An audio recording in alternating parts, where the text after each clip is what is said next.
Hello, I'm Paul Olson, the Provost at the University of Jamestown, and I'm joined today by Dr. Mitch Wolden, a professor in our Doctor of Physical Therapy program.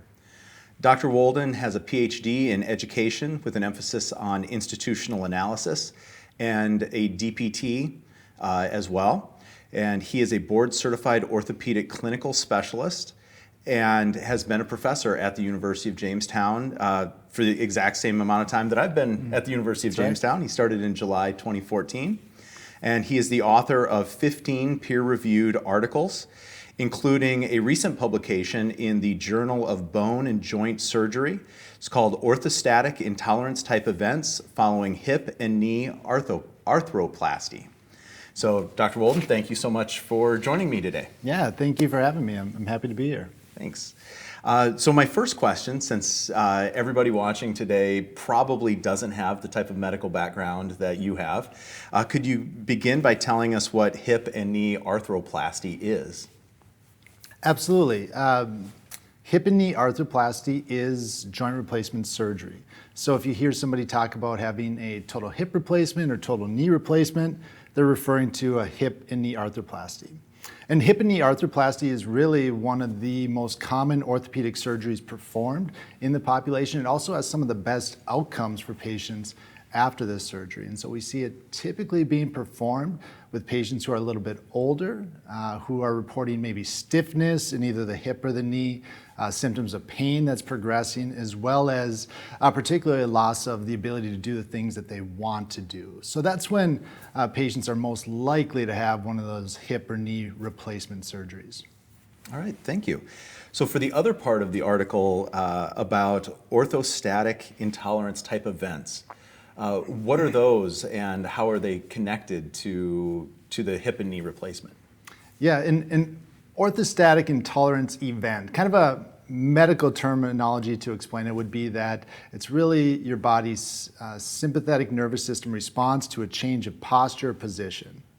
But all that really means is that it's when we move too fast from one position to the other, we're likely to experience these events. So for example, if you've ever laid down for too long and then gotten up quickly and felt a little bit lightheaded or dizziness, that's an orthostatic intolerance event.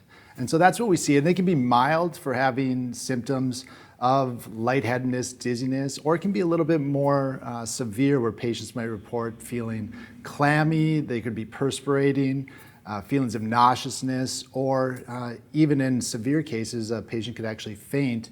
We call that a syncope event, which now a patient could have a fall. And that's when it becomes really a medical safety issue, is if a patient's at a higher risk of fall, there's higher risk of injury, which can increase hospital length of stay, and then ultimately increase costs for the patient as well. So that's really what an orthostatic intolerance event is. Okay. And obviously when somebody has a hip replaced or a knee replaced, there's a recovery period that comes with that. And I remember both of my parents have had hip replacements, and there was quite a lengthy recovery for them. And physical therapists played a role in that. So as a PT, what role do you play in the recovery? And then what are you looking for improvement in patients? Yeah, physical therapists are involved preoperatively with patients getting a hip replacement or knee replacement, but also postoperatively, and that's what we're looking at more with this study in particular, is postoperative care for patients following those joint replacement surgeries. And following a hip or knee replacement surgery, physical therapists will actually go in and help the patient move early after the surgery, as early as 6 hours following a hip or knee replacement. A physical therapist will go within the hospital and help the patient get out of bed, hopefully be able to progress and walk, and even sometimes perform standing exercises if the patient's safe and able to do that. And then that will continue again within the 24 hours following the surgery, and then so on for that patient's length of stay. As evidence has found that getting patients up and moving early after these surgeries can be really important for the recovery and rehab. And so physical therapists are playing a significant role in helping patients recover and get back to their place of residence as soon as possible. Excellent, thank you.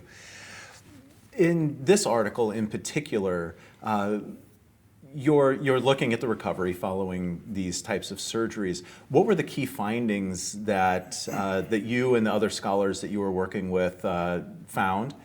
And what are you really hoping that the medical community learns from your research?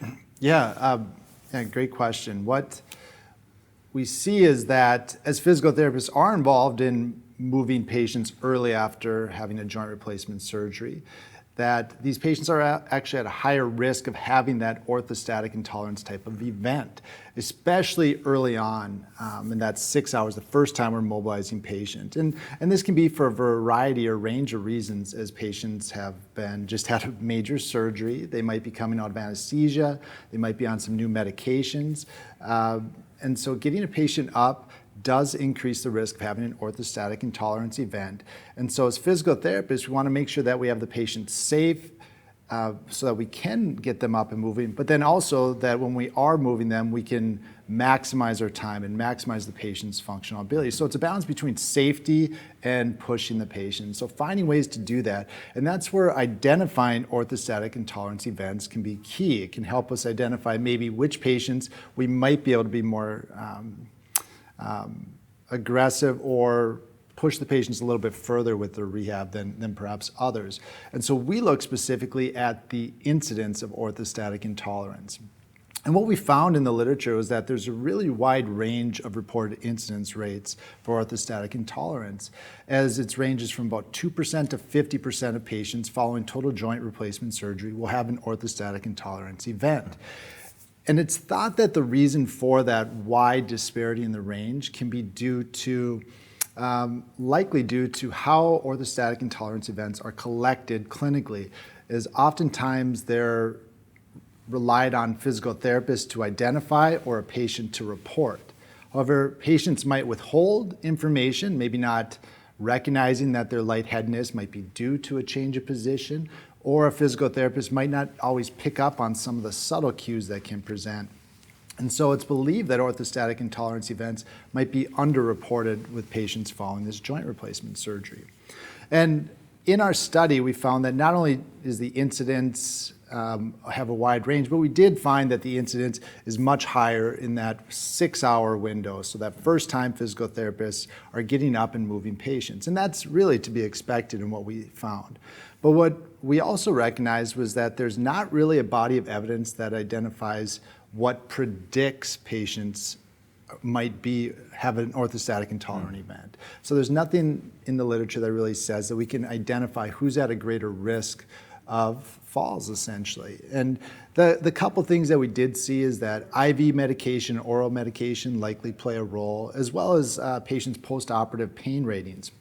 But beyond that, we don't really have information about patients' preoperative information, maybe operative variables as far as length of surgery, the medications or type of anesthesia used during surgery, or then post-operatively how that patient's cared for, if any of those might factor into the patient having orthostatic intolerance and how that might change the risk for that. And so we found that that's missing in the literature, and for us then it provides an avenue to continue researching this topic forward. Going forward, we're hoping that this study can add to the body of literature and really raise the importance of recognizing an orthostatic intolerance event, particularly in physical therapy, so that we become more aware to really maximize the safety of patients and reduce adverse effects, particularly related to a fall, as that certainly can have some significant consequences for a patient and inhibit their ability to recover. Yeah, absolutely. Thank you. And so you'd mentioned research moving forward. You know, this project is one part of your larger research agenda. How does it fit in with your larger research agenda? And then what are you looking at in terms of projects you're working on now and that you hope to be working on in the future? Yeah, my research agenda is really based upon improving the clinical performance of patients and students with the ultimate goal of optimizing the patient's experience and outcomes for that. And this study certainly aligns with that, as I think from this we can use this information to improve upon the care that physical therapists are able to provide to our patients. And so this study is really the foundation for our next work related to orthostatic intolerance events. So from this study, we've seen that there's a gap in the literature related to what might predict or be associated with patients experiencing these post-operative orthostatic events. And so we've now devised a feasibility study to look at actually collecting patients beat by beat, blood pressure and heart rate to actually monitor when a physiological orthostatic event. So this would allow us to actually see when a patient's heart rate or blood pressure might be dropping, even if the patient's not reporting symptoms. And that can be valuable later on clinically, as we can actually get a true capture of the percentage of patients that are experiencing this type of event when otherwise it was missing clinically. And in doing so, we're also going to try to look at all of those other things that can go into patients' experience. But beyond looking at total joint replacement, orthostatic intolerance events, we are looking at a number of different ways that we can enhance the patient experience as well. So we're looking at prevention of total joint or prevention of knee osteoarthritis, which is often then associated with joint replacement surgery. We're looking at changes in urinary incontinence associated with joint replacement surgery, and also in an isolated population for men who have prostate cancer. And so that's some of the work that we're really collaborating with at multiple areas as well for it. But ultimately, the goal is to not only enhance the patient experience, but then find ways to translate our findings into clinical practice. And so that's something our group's been pretty committed to, and trying to find avenues for that. Great. Now, I think one of the things that people who don't spend their careers in higher education realize is that a lot of research is done in teams. It's not just individual scholars in their labs or in their offices doing this work. And you were talking about the team that you're working with. I noticed as I went through your article, most of the scholars that you're working with are Australian. Mm-hmm. How did you get connected with this group of Australians and connect the University of Jamestown to a number of institutions in Australia? Yeah, well, I mean, it's funny how where life can take you with that. It certainly just didn't come out of nowhere. Mm-hmm. Really, it started actually here as a faculty member in the University of Jamestown's DPT program. And at the time while I was pursuing my PhD, we had a visiting faculty member from Australia come and work with us. His name is Professor Greg Gass. And so I had the opportunity to work closely with Professor Gass and receive mentorship from him. And so he first had the opportunity to learn from him and work with him pretty closely. And as I progressed through my PhD and started with my early research endeavors, he also then simultaneously was bringing some colleagues of his from Australia to offer seminar series here in Fargo. And through that, we were able to meet some new people.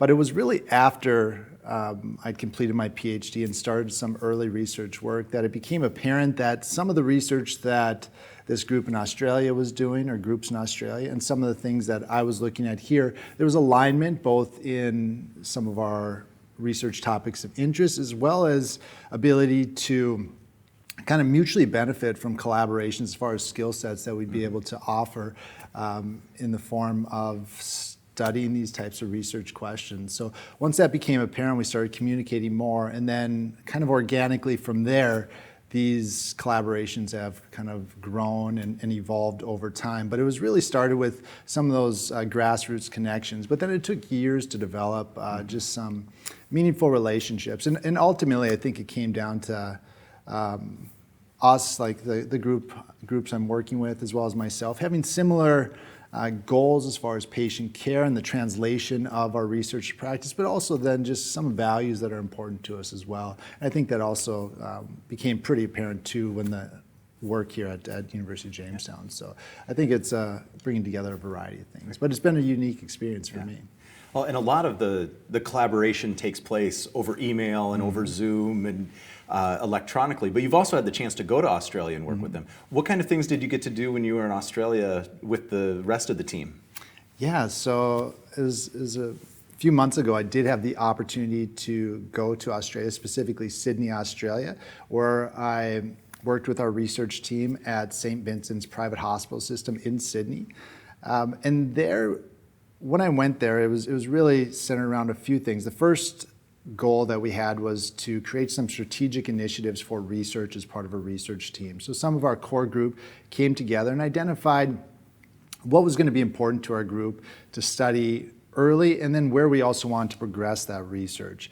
Because when conducting research, it's also pretty easy to get sidetracked on some questions, which sometimes can be fruitful, other times maybe not so much. But so it was really for us to try to create a roadmap and priorities that were meaningful to us, but also aligned with the hospital system and how we could help patients within that system. So once we established some strategic initiatives, then I was working on some ongoing projects that we have going. One example was developing the methodology to actually study and test orthostatic intolerance events. So how can we do this with patients in real time and capture that data? Others was studying and looking at data that we've collected in regards to our work with some occupational therapists, looking at the ability of patients to safely transfer in and out of cars prior to their discharge following total joint replacement. And then there was a couple other things too, but it was really a chance for me to see firsthand what the work they're doing and where they're doing the work and the feasibility for us to study different areas around health. And so it gave me a much broader perspective on what the potential for our research can be going forward. But certainly this collaboration has also changed and broadened my perspectives on how maybe Australians might approach their health system. And I think I've been able to share unique perspectives here, being from North Dakota as well. So it's been really, really fruitful. And I think we've also seen that, where not only have I gone to Sydney, but we've also had some researchers there that have been able to come to Fargo as well and work closely here with hospital systems in Fargo, North Dakota for some work that we're trying to do here. So really expand the scope of projects both in Australia, but also here in Fargo to try to find ways to improve health in this region as well, which is certainly important to our group too. So it's been really unique, and then we've had some of that. And going forward, I do hope long-term planning that there might even be opportunities for some international like projects that are combined, where we might be able to study some health issues related to both in Fargo or in North Dakota, but also then in Sydney, and really expand what the impact of that research might look like. Oh, that's really outstanding work. So how, if I'm one of the 100 DPT students that are in our facility here in Fargo who have you for class, how does the research that you're doing affect what they're learning and the kind of physical therapists that they're going to become? Yeah, I think one thing that is not only important to me, but really important to our physical therapy program is finding ways to bring the evidence into the classroom with the ultimate goal of taking the evidence and current evidence to the clinic, to improve our students' ability to synthesize information and apply that information directly to patients to try to improve the quality of care. And that's something that's taken really seriously in our program and something that I get really excited about. But certainly I think through my research efforts and collaborations, it's been able to give me a different lens as to how we view that research. And so in class, we not only are discussing the research, but we can, I think, have some critical conversations about what that research might look like, what it means, and how we could apply that to patients. So it's really changed my perspective and view looking at some of that information and what that means, and also be able to be a little more critical at sometimes about how to interpret that information. So those are conversations that we do have with our students, but also some of the research that we've been able to do, particularly with hospital systems here in Fargo, we've actually brought into the classroom as well and been able to share that information with students. So I do think it gives a unique perspective as far as new information that's coming, as particularly how physical therapists can have maybe new avenues to help different patient populations. And that's something that we're really excited about to get to share with, or at least I am. And students have been really receptive. And for that too, I think it does build excitement.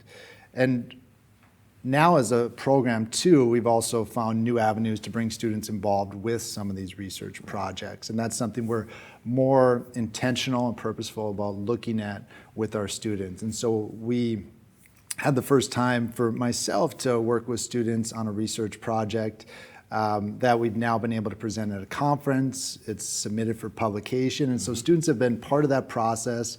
They've had chances to present, and so have some of those broader experiences. And I think from talking with the students, it certainly has changed how they view research, how they think about the evidence from that research, and then what they're doing in practice too.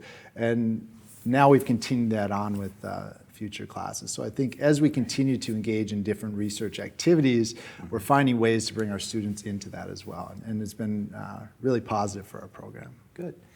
Well, and in many ways, that's a great segue, because getting students involved in research is something that we've really started to do.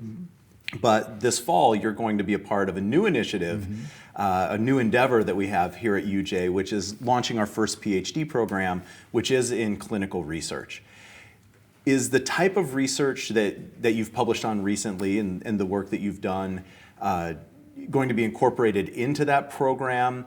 And what can students coming into that program expect in terms of the research that you're doing as well as other faculty members are doing?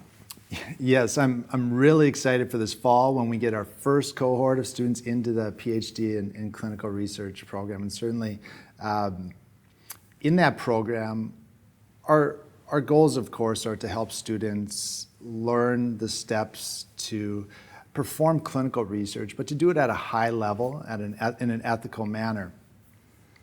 I think some of the work that I've been able to do, it's really a lot of the things I've been able to learn through these collaborations and working in different types of research projects and settings, to me is find things that are important to myself, but I think can be impactful to patients, and also present opportunities beyond that study. And that's really some of the things that we've talked about and we want to help our students develop is how do you create or develop even just a research question that's meaningful to you. And so hopefully there can be some purpose behind that for our students, but then also challenging the students to think beyond even themselves and what's the impact for this type of question on clinical practice, on their health system. And then even beyond that is, and what opportunities will studying this question mean for after this? Because certainly we want our students to progress and learn these skills in their PhD program, but we also want them to continue with research beyond that and develop their own research lines and track. And so we do think that some of the work that we've been able to do, certainly some of the skills and things we've learned, we want to translate and share with our students. But then even specifically, there's projects I'm working on where if there is student interest, we would love to bring students involved around these topics. And that's where we're really trying to be purposeful with matching our incoming students with their advisor. And so if there are opportunities or things that make sense for those incoming students, we want to invite them in and find ways to share some of the things that we're excited about as faculty. But again, we want it to be student-led and student-centered, so it does have to make sense from that match. But we do think that even some of the networks that not only myself but other colleagues in the program have that we're able to share that with our students and present some really unique learning opportunities in the classroom and beyond that can help these students develop as scholars by the time they graduate. Great. Well, first of all, congratulations on the most recent publication. I hope that you understand how proud we are of the work that you do for the University of Jamestown and how much we appreciate that. But also thank you for what you've done for the past 9 years and continue to do for our physical therapy students, and for jumping in with us as we launch the PhD program in the fall. Thank you very much. I appreciate it, Mitch. Thank you.